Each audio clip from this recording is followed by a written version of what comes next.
কথায় কথায় কিছু মানুষের অভ্যাস আছে, গালি দেয়, আক করলেই গালি দেয়।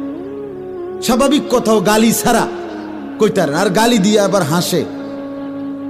ওমা কেউ গালি দিলে আর এই কথার কথা, আস্তাগফিরুল্লাহ, গালি এটা কথার কথা? অপরের মা নিয়া বোন নিয়া আপনি যা তা বলে ফেললেন, চি চি চি। ছেলেরা তোমাদেরকেও বলি, এ সমবয়সী বন্ধু, তোমার বন্ধু, সে একসাথে চলো, সে পট করে তোমার মাকে একটা গালি দিছে, তোমার বোনকে নিয়ে একটা বাজে কথা বলে দিছে, তুমিও হাসি দিলা, তুমিও নির্লজ্জ, সেও নির্লজ্জ। আত্মমর্যাদা যদি থাকে তুমি তার জুতা দিয়া বাড়ি দিবা, জুতা দিয়া। যে তুই কেমনে বেটা, মানুষের বাচ্চা, মুসলমানের ঘরে জন্ম নিয়ে তুই এইভাবে মা বোন নিয়ে গালি দিতে পারলি কেন? কেমনে বললি?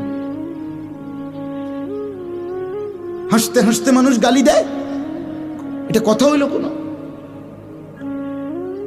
এটা কথা হলো? ওই যে ওই যুবক কি বলছে, আমার মায়ের সাথে কেউ এটা যদি করতে চায় অপকর্ম, আমি তাকে তরবারি দিয়ে গর্দান ফেলে দেব।